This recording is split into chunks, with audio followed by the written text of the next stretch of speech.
Proyecto cuatrimestral de la materia de Comercio Internacional, impartida por el docente Sen Masón Luis Alberto, Grupo A en el 9º cuatrimestre. El equipo conformado por Leticia Abigail Ucún, Angélica Elizabeth Haucham, Felipe Mazabán y Diego Ucam. Introducción al comercio internacional. La importancia del comercio exterior recae en que permite la estimulación de la economía de las naciones que se encuentren integradas en el comercio exterior, fomentando la existencia de empleo que mejore la calidad de vida de la sociedad. Además, permite la existencia de la oferta de bienes y de la producción.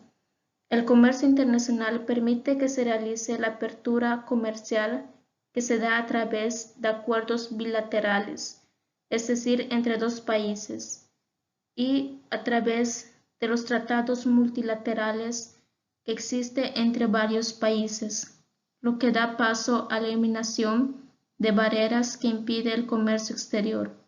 Además, este comercio a mercado internacional impulsa acceder a un mercado mucho más flexible a la oferta y demanda. De esta manera, el mercado internacional permite el intercambio de bienes, servicios, ideas y otros entre dos o más países que incluyen a diversos agentes económicos de diferentes nacionalidades. Las teorías del comercio exterior pretenden encontrar las causas de este fenómeno y estudiar sus efectos sobre la producción y el consumo en el mercado internacional, la cual está causado por la distribución irregular de los recursos y la diferencia de precios entre países o regiones. Las ventajas presentadas por el comercio exterior son la especialización, mayor estabilidad de precios, importación cuando la producción interna es suficiente y exportación cuando hay exceso de oferta de consumo nacional, la cual esas teorías se dividen en ventaja absoluta y ventaja relativa. La teoría de la ventaja absoluta hace referencia a la capacidad de producir un bien a un costo absolutamente menor, medido en términos de unidades de trabajo. Las diferencias de estos costos regulan el movimiento de bienes entre naciones, la cual es fundamentada por Adam Smith, quien defendía el libre comercio, es decir, mercados abiertos, que por medio del libre comercio las naciones podían concentrar su producción en aquellos bienes que pudiesen elaborar a menor costo. La explicación de la diferencia entre costos es la productividad, la cual esta productividad se basa en ventajas naturales, como el clima, el suelo y la riqueza mineral, y mediante las ventajas adquiridas como son las habilidades y técnicas especiales. Esta teoría se fundamenta en la teoría del trabajo. La teoría de la ventaja relativa, también conocida como ventaja comparativa, hace referencia a una nación que posee una desventaja relativa en costos en la producción de dos bienes donde es posible que subsista una base para el comercio mutuamente beneficioso, la cual se deriva de la especialización y el comercio, donde se pueden producir beneficios a dos naciones en presencia de una ventaja comparativa. El trabajo es el único insumo de los factores que brinda esa ventaja comparativa. Instrumentos de política comercial. La política comercial es el conjunto de iniciativas del gobierno de un país sobre comercio internacional, es decir, sobre la importación y exportación de productos y servicios de ese país a otros. Efectos económicos del proteccionismo. Alteraría las condiciones de sana competencia entre los productores y acarrearía condiciones de riqueza simulada que hacen dependientes del Estado a los productores, permitiendo así no solo el modelo económico, sino también político. Aumenta el precio de los productos en ciertos casos de países con regulaciones estrictas. Puede producir oligopolios o monopolios. Los empresarios importan productos o insumos cuando estos superan en calidad y en precio a los productos nacionales. La apertura comercial es la capacidad que tiene un país para transferir bienes y servicios con el resto del mundo. Es una herramienta importante para las economías. Políticas de apertura comercial en México. Se dio en 1986, donde México se incorporó al Acuerdo General sobre Aranceles Aduaneros y Comercio, en sus siglas GATT. Tal vez es la política más importante dentro del proceso general de apertura comercial en México. Ha sido la firma del Tratado de Libre Comercio de América del Norte, el TLCAM, que hoy se conoce como el TEMEC. Los efectos económicos de la apertura comercial. Se podría decir que existen ventajas y desventajas. En cuanto a las ventajas, permite la especialización de las industrias locales por la ventaja comparativa y pudiendo desarrollar economías de escala. Alienta la productividad, genera un mayor ritmo de crecimiento económico. Sin embargo, así como presenta ventajas, también se puede hablar sobre las posibles desventajas, como es la destrucción de la capacidad productiva nacional a cambio de financiar la capacidad productiva externa, aumento de desempleo local y caída de los salarios. A mayor flujo de mercancía, mayores riesgos para la seguridad nacional. El proteccionismo es una forma de proteger y apoyar la producción nacional. Trata de poner en valor los productos nacionales frente a la entrada del país en cuestión de productos extranjeros. Se traduce en la práctica en la implementación de medidas restrictivas a las importaciones. El proteccionismo en México impide que compitan los productos importados con los nacionales de forma igualitaria, la cual fomenta la economía nacional. Las principales medidas proteccionistas tienen que ver con gravar con impuestos los productos o servicios importados desde el extranjero, imponer barreras no arancelarias a las importaciones, haciéndolas difíciles, fomentar la compra de productos nacionales mediante propaganda estatal. Políticas proteccionistas.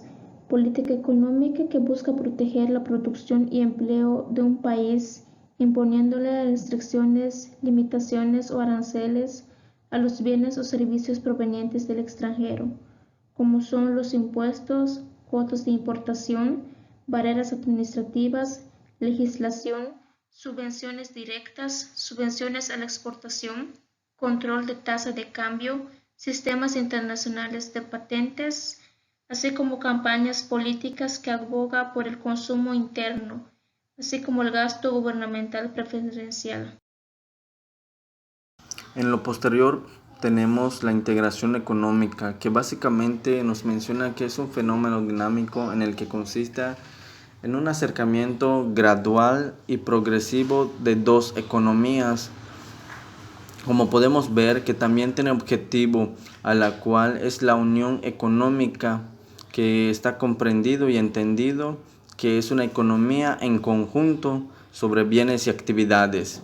Su objetivo es promover el comercio internacional entre estos países y con ello contribuir al crecimiento de las actividades económicas, la creación del empleo, la mejora de la producción, la estabilidad financiera y la mejora de las condiciones de vida en los países contratantes.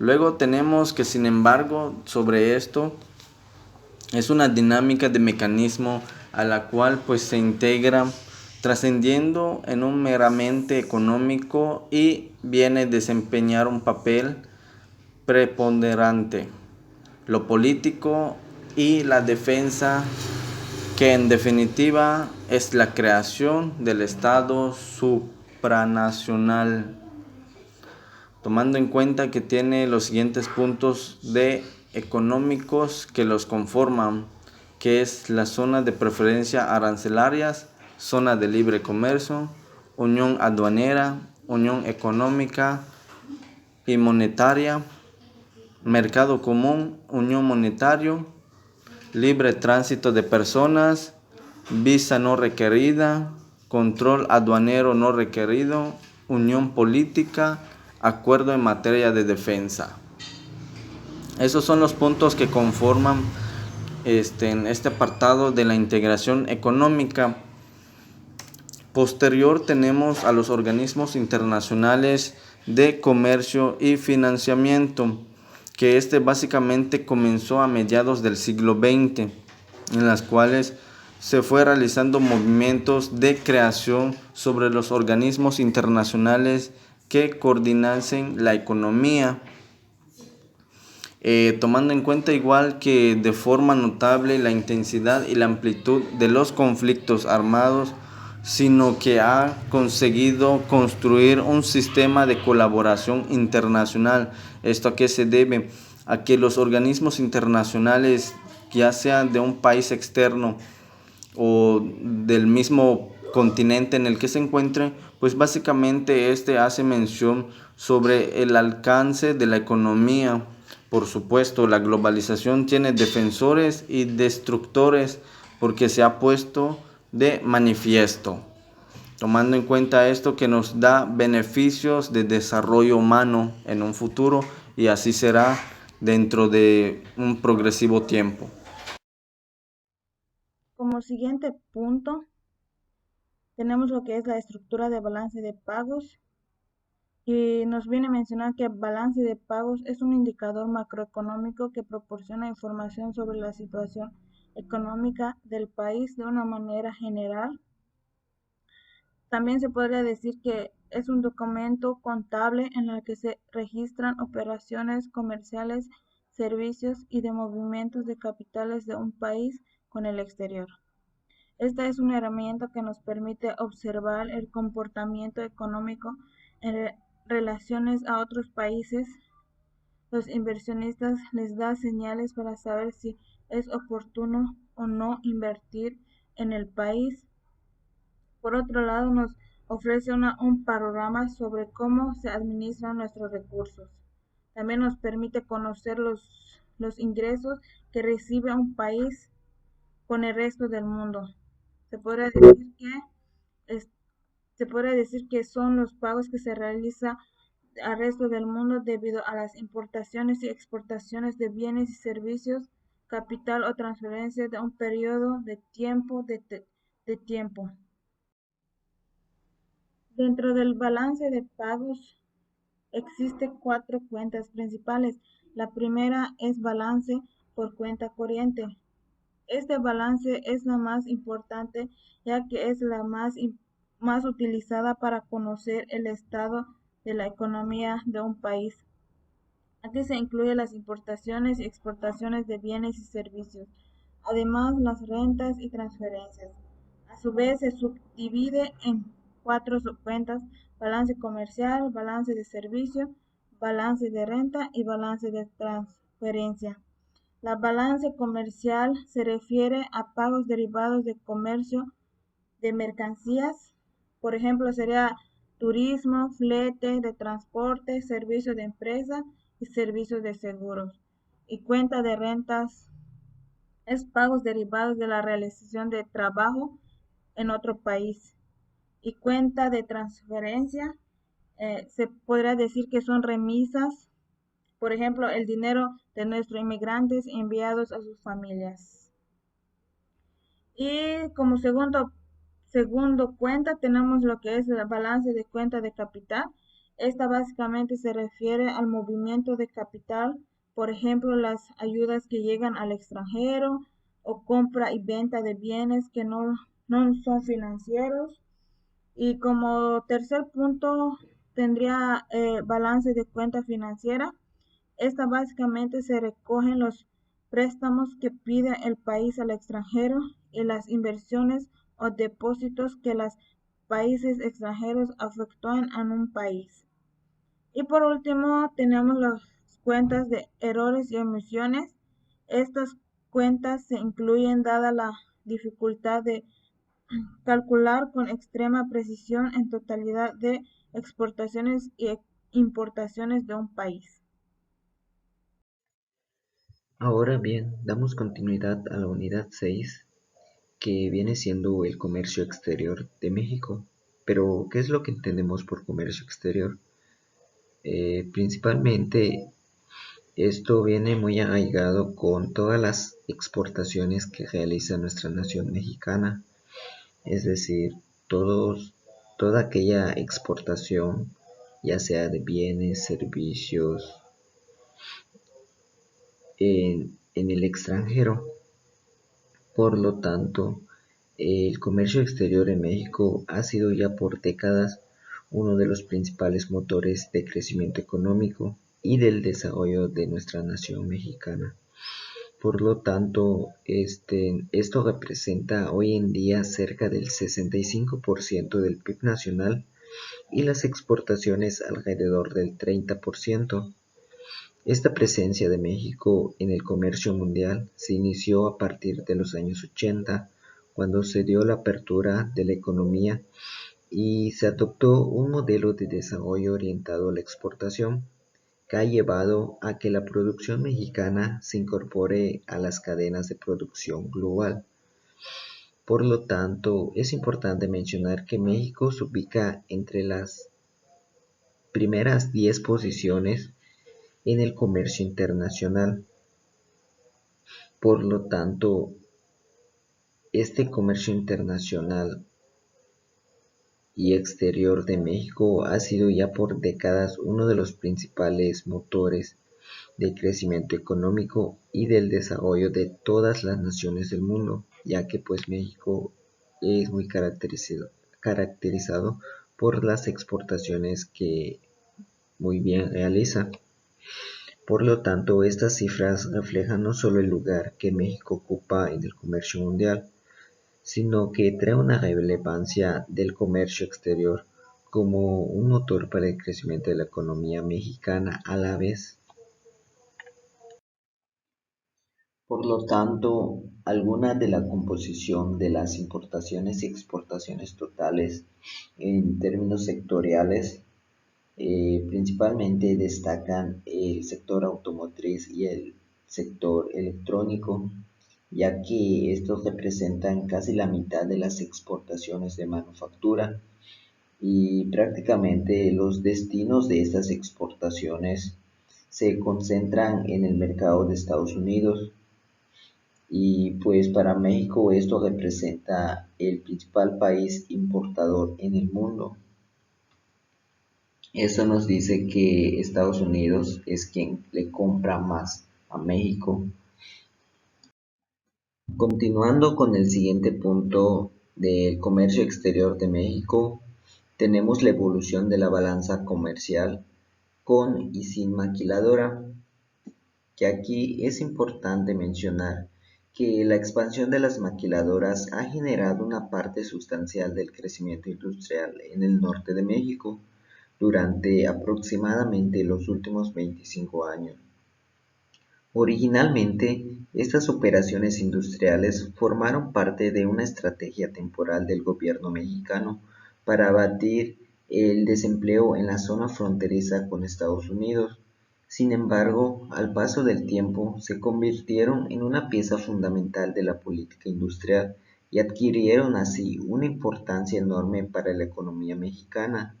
Para las empresas extranjeras que establecieron operaciones de maquiladora en México, principalmente este esquema resultó muy ventajoso, ya que les permitió así reducir drásticamente sus costos laborales al instalarse en una región geográfica cercana y pagar principalmente salarios muy bajos, como por ejemplo podemos notarlo en la gráfica que tenemos en la parte de abajo, en donde podemos notar que en los últimos años esta evolución ha tenido un incremento masivo, ya que existen más maquiladoras instalándose en nuestro país.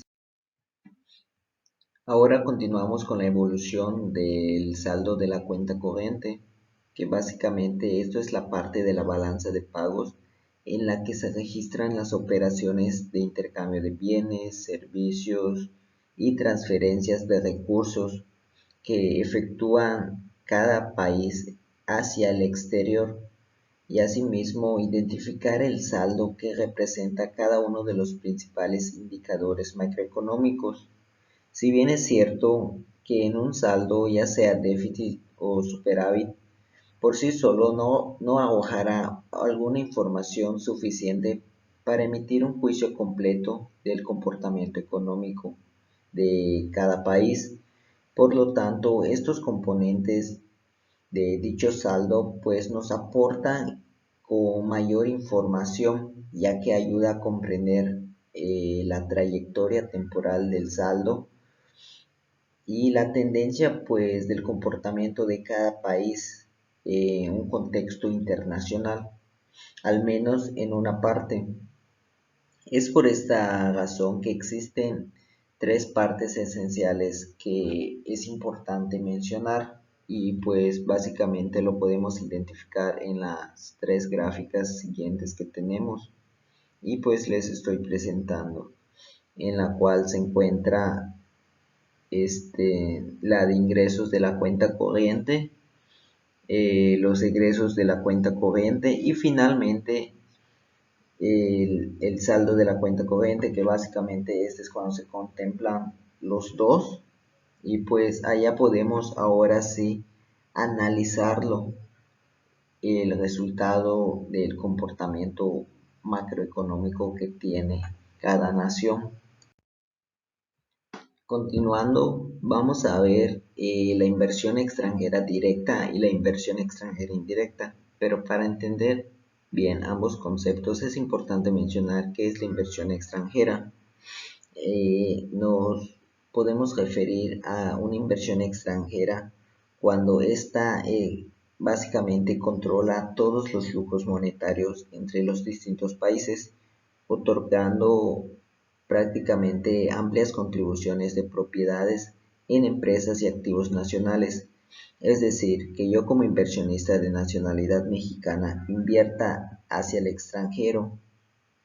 Por lo tanto, es importante para los inversionistas mostrarles claramente que todos los inversores extranjeros mantienen un papel activo en la administración de dichos recursos, ya que es una tendencia actual que las empresas multinacionales que cuenten con inversiones en varios países se inclinen hacia la globalización, ya que esto pues potencializa la entrada a nuevos mercados.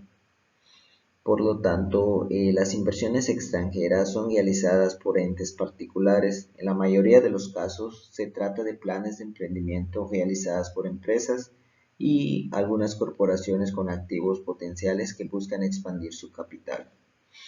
Ahora bien, cuando se habla de inversiones extranjeras directas, aquí se refiere a las inversiones físicas, en donde si se realizan compras por una empresa en un país extranjero, usualmente se abren plantas de producción y se compran edificios, máquinas, fábricas y otros equipos en dicho país. Por lo tanto, este tipo de inversiones son más favorables, ya que generalmente se consideran inversiones a largo plazo y ayudan asimismo a impulsar la economía del país extranjero. Por otro lado, las inversiones extranjeras indirectas involucran a corporaciones, instituciones financieras e inversores privados que compran su participación o posición en empresas extranjeras que cotizan prácticamente en la Bolsa Mexicana de Valores. De manera general, esta opción es menos favorable, ya que las empresas nacionales pueden vender fácilmente su intervención y pues incluso dentro de ciertos días de la negociación. Este tipo de inversión también suele denominarse como inversión de cartera extranjera, como podemos notar en el ejemplo que les presento en la gráfica de abajo. Por lo tanto, estas inversiones indirectas incluyen no solo los instrumentos de patrimonio como las acciones, sino pues también instrumentos de deuda como los bonos o comisiones. Finalmente, el último punto para culminar esta sexta unidad viene siendo la evolución de las reservas internacionales. Pero, ¿qué son las reservas internacionales? Básicamente, estos son activos financieros que el Banco Central invierte en el exterior, ya que su principal característica es la liquidez, es decir, la facilidad de uso para saldar rápidamente todas las obligaciones de pago fuera de nuestro país. Su principal objetivo es contribuir a la estabilidad de precios cuando se presenta una disminución de los flujos comerciales o de capital de la balanza de pagos, ya sea por desequilibrios macroeconómicos y financieros, tales como la crisis causadas por ya sea una reducción considerable de la actividad económica o en el comercio internacional, como bien podría ser algunos ejemplos que les mencionaré, como serían las quiebras bancarias, la escasa liquidez en los mercados financieros o el encarecimiento del crédito. De manera general, solo los activos que son propiedad del Banco Central pueden considerarse como una reserva internacional, ya que pues en México las reservas internacionales se integran por activos financieros y a estos se les denomina principalmente como las divisas de mayor importancia en los mercados internacionales. Y aquí existen algunos, como por ejemplo los dólares de Estados Unidos, los euros o yenes, entre otras.